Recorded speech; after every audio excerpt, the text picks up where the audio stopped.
Nesse vídeo eu vou te explicar como que você pode trabalhar com certificação elétrica sem seguir a portaria 51 do Inmetro. Meu nome é Daniel Machado Duarte, sou engenheiro eletricista, perito e trabalho com esse escopo de serviço desde 2014. O que me incentivou a trabalhar com certificação elétrica foi a própria portaria do Inmetro. No entanto, eu percebi que existiam algumas falhas e adaptei aquele formato a uma realidade prática do mercado. E agora nós vamos conversar sobre o que é uma certificação elétrica, que na prática é quando o condomínio tem a intenção de mostrar para a construtora todas as não conformidades naquela edificação, fazendo com que a construtora arque com o custo dessa reforma e não o condomínio. Nessa aula, nós vamos falar sobre o conceito de certificação, vamos falar sobre o Código de Defesa do Consumidor, sobre a Portaria 51 do Inmetro, que fala sobre certificação voluntária para as instalações elétricas de baixa tensão, vamos falar sobre a realidade das instalações novas e também sobre certificação elétrica sem que você tenha que ter o credenciamento no Inmetro. Conceitualmente, o que é uma certificação? Isso aqui é uma informação que está no Wikipedia, mas que nós podemos utilizar porque ela reflete um pouco da nossa realidade. Certificação é a declaração formal de comprovação emitida por quem tem a credibilidade ou autoridade legal e moral.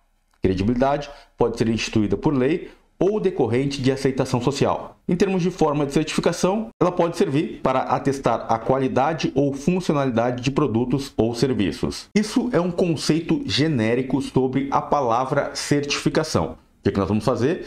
Tendo em mente esse conceito genérico e entendendo o problema do mercado, nós vamos conectar e criar um tipo de serviço baseado nos problemas. Lembrando que o nosso foco sempre precisa estar no problema para que a gente possa propor soluções com base no nosso conhecimento técnico na área elétrica. Uma outra coisa importante é entendermos o que o Código de Defesa do Consumidor fala em termos de certificação elétrica.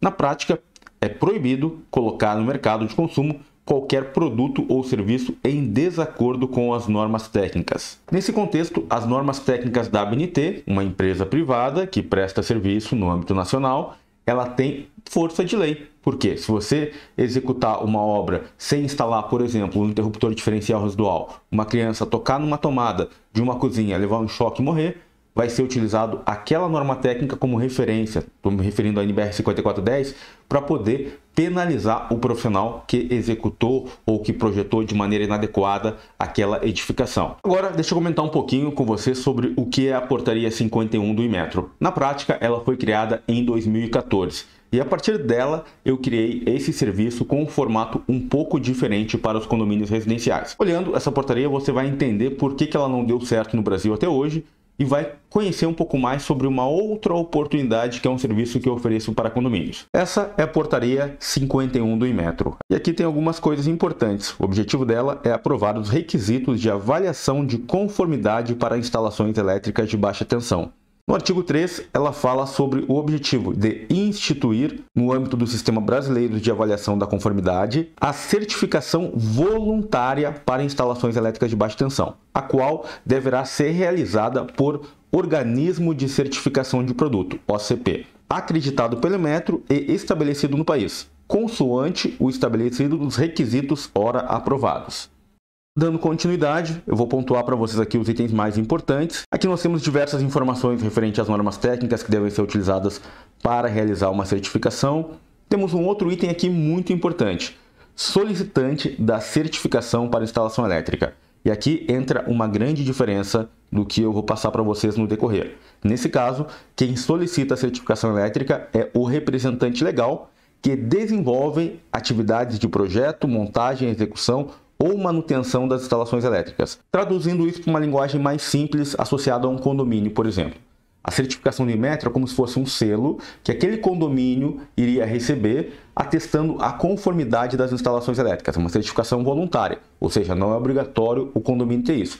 É como se fosse passar mais credibilidade em relação àquela edificação. No entanto, no decorrer vai ficar mais claro para você por que isso não vem sendo feito no Brasil. Uma outra coisa muito importante é que a certificação que eu vou explicar para vocês no decorrer, ela não segue essas diretrizes do Inmetro, ou seja, ela não é feita com base na solicitação do responsável pela obra, e sim com base na demanda e solicitação do síndico ou da síndica do condomínio após a entrega dessa edificação. Eu vou explicar para você no decorrer os motivos em relação a isso. Uma outra coisa importante são as etapas dessa avaliação da conformidade. Nós temos uma fase de avaliação documental, ou seja, uma análise, e nesse caso o solicitante deve encaminhar uma solicitação formal ao organismo de avaliação de conformidade, anexando a documentação técnica da instalação, e aí nós temos um conjunto de documentos que precisam ser enviadas antes da liberação desse imóvel, para que esse imóvel possa receber essa certificação. Toda a documentação deve refletir a instalação, ou seja, como construída, que é o que nós chamamos popularmente de as-built. Dentro desse contexto, imagine a seguinte situação: a construtora está finalizando uma obra, sempre tem pressão dos moradores para poder entrar no condomínio, atrasos que vão acontecendo,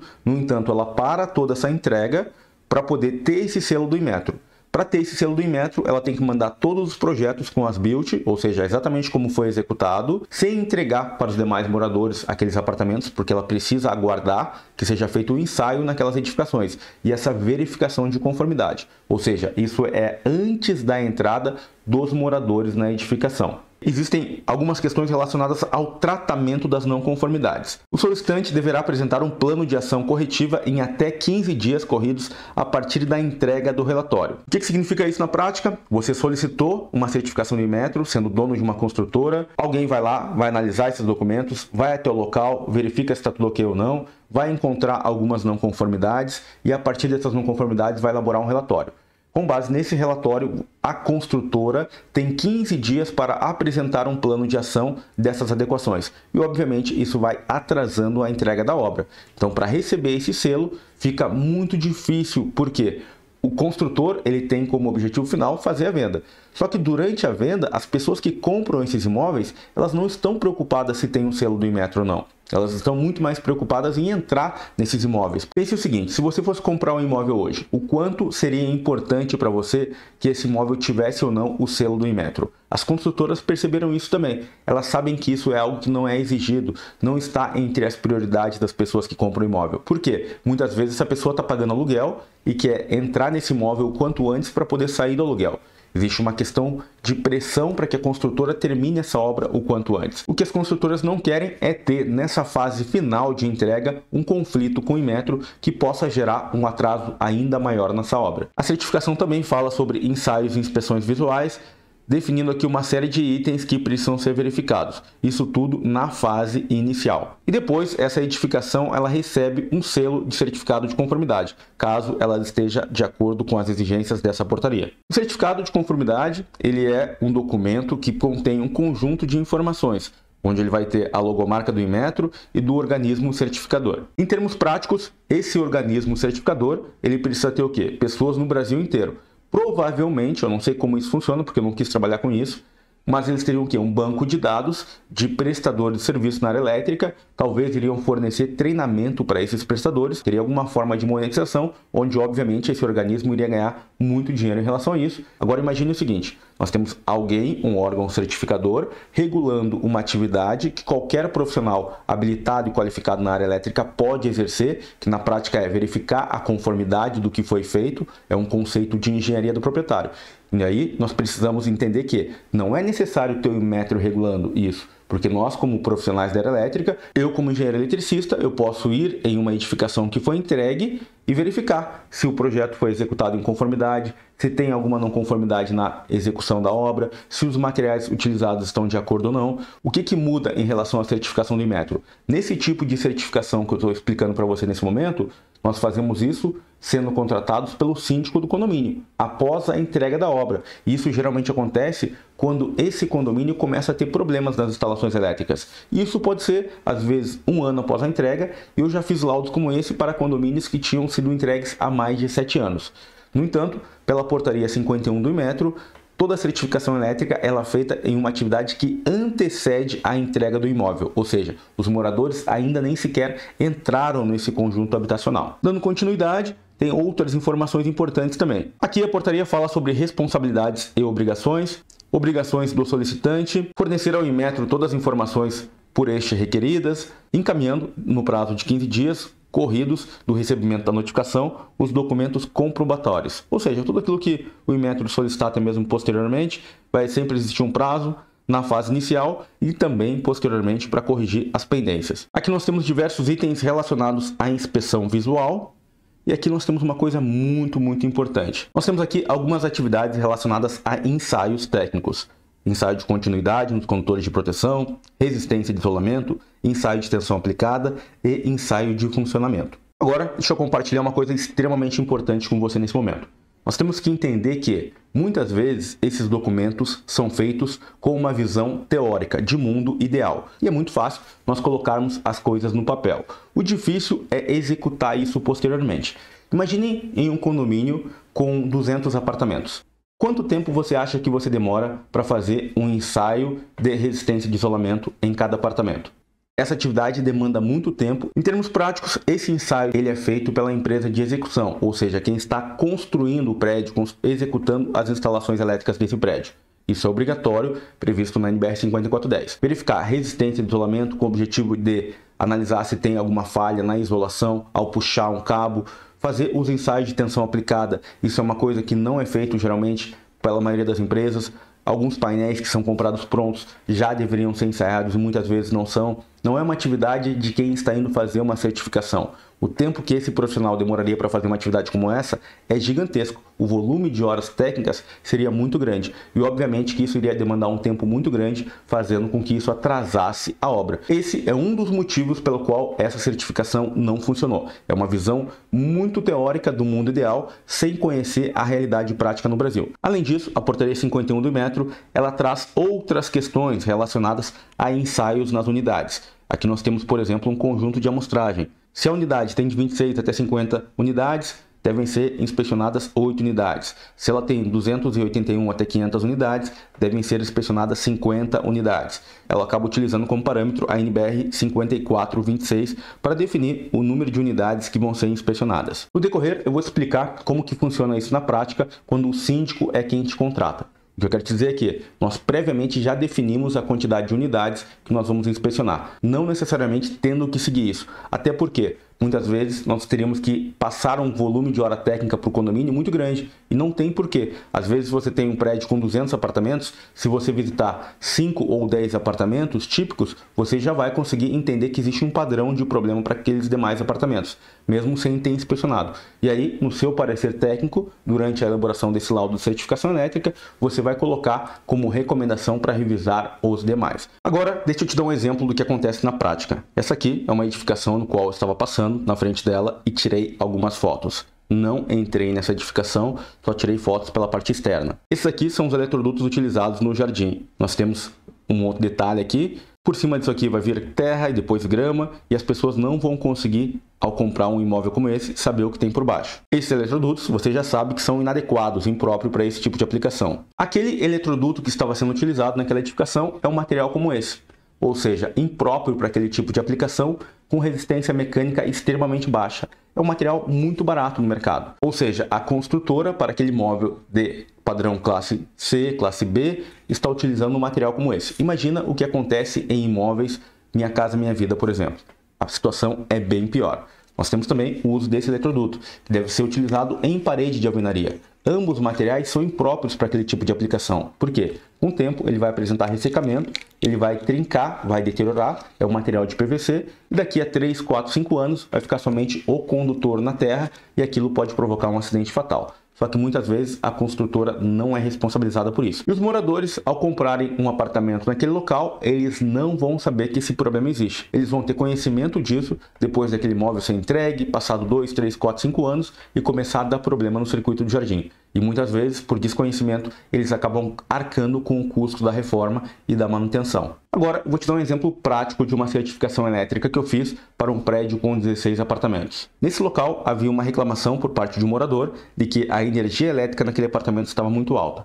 Chegando lá, eu verifiquei, antes de entrar no apartamento, que existia uma caixa de passagem, com diversas emendas. Ao observar essas emendas, identifiquei o uso de eletroduto inadequado e também de cabos de maneira irregular, com emendas entre cabo 10 mm² e 2,5 mm². O que aconteceu nesse condomínio? A construtora pegou o mestre de obras para fazer a execução das instalações elétricas. Todo o projeto foi negligenciado. Deveria ter um painel nas áreas de uso coletivo. só que não existia esse painel. E aí, para alimentar o circuito de iluminação externa do condomínio e também do motor do portão, esse mestre de obra, junto com a sua equipe, acabou pegando uma fase e um neutro que ia para um determinado apartamento para alimentar essas cargas nas áreas de uso coletivo. Esse morador tinha um valor da conta mais alto porque ele estava pagando a energia elétrica, contemplando também o consumo de energia nas áreas de uso coletivo, do sistema de iluminação e do motor. Ao chegar no local, identifiquei o problema, só que percebi que existiam muitas coisas erradas. Tínhamos cabos com formação de bolha, cabos com indício de irregularidade,